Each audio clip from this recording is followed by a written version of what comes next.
Much bliss and many blessings, so family. I love you all. Hope everyone's having a wonderful day.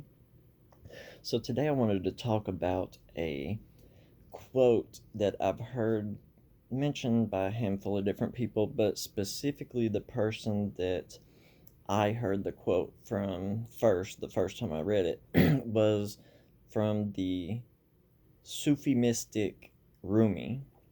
And the quote goes something like this. And there's a few, depending on who the quote's from, depends on which word is interchangeable here, which it's usually either God or consciousness. But we know that those are connected and interlinked anyways. But it says something along the lines of consciousness sleeps in the rock, it dreams in the plant, it stirs in the animal, and it becomes fully realized in the human. So, the other side of that quote would be God sleeps in the rock, God dreams in the plant, God stirs in the animal, and God becomes fully self realized within the human. So, the reason I wanted to point this out is I thought it was very interesting when I actually sat and meditated on it. So, when it says consciousness sleeps in the rock, well, within the occult community and stuff, we know that when it comes to working with minerals, crystals, things like that, that if you go buy a crystal, just buying it and sitting it there isn't going to do much of anything.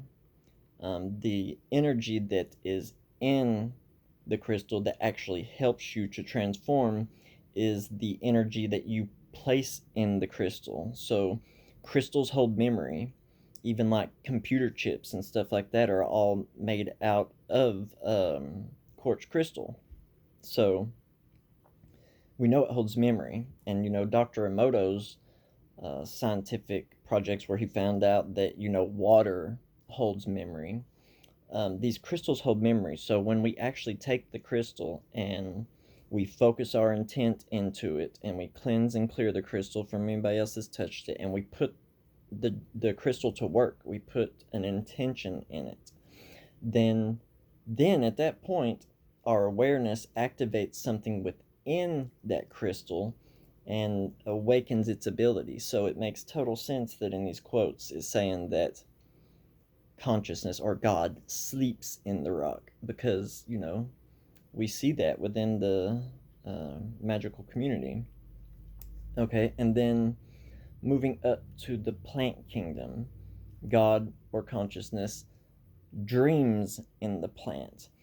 And we know that so many plants within the plant kingdom have very mystical abilities to awaken something within the human consciousness that has been used since the beginning of history. There's so much evidence of all of our ancestors having some sort of psychedelic or entheogenic connection with the land and with the plants. We know with ayahuasca, even though fungus isn't a plant, put it right around the same area. But many of these plants, what do? They give you visionary experiences, just like a dream. And some of them stunt it, like cannabis. If you're using cannabis, it can make it to where you don't remember your dreams. They don't come back to you, and it's harder for you to astral project and stuff like that, because what it's doing is in your waking life, it's giving you a slight bit of that dream, astral etheric experience. So it makes total sense to say that they dream in the plants, because those plants do give us very heightened visionary experiences that help us to see through the veil of Maya and to be able to see the true reality.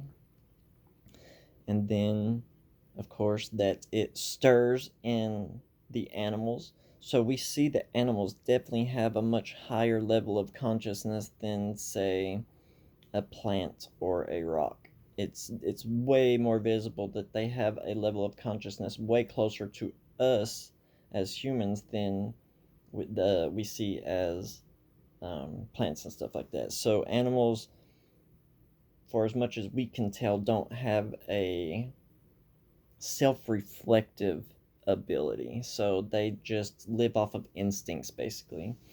Um, and they get programmed like humans do over time with experience and stuff, to where they can learn and whatnot, but they don't have that ability to sit. I mean, who knows? Actually, really don't know if they can sit and self-reflect, but there's no way for them to show us that they self-reflect. But in humans, consciousness comes fully realized, or let's say consciousness can become fully realized, because just because you're in a human body doesn't mean that you're going to awaken to who and what you truly are as an expression of the divine. But yeah, I thought that was an interesting quote.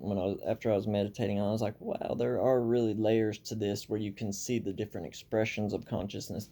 And our studies have gone way further nowadays, where now we've had scientific proof that um, plants communicate with each other, and trees like share nutrients and stuff within their root systems. And then we have the studies where, I can't remember the scientist's name, but he did all these studies on plants, hooking them up to electrodes and stuff, and showing that they show fear whenever even other plants near them are being torn apart, or even if you think about tearing them apart, they would have energetic spikes like they were experiencing fear.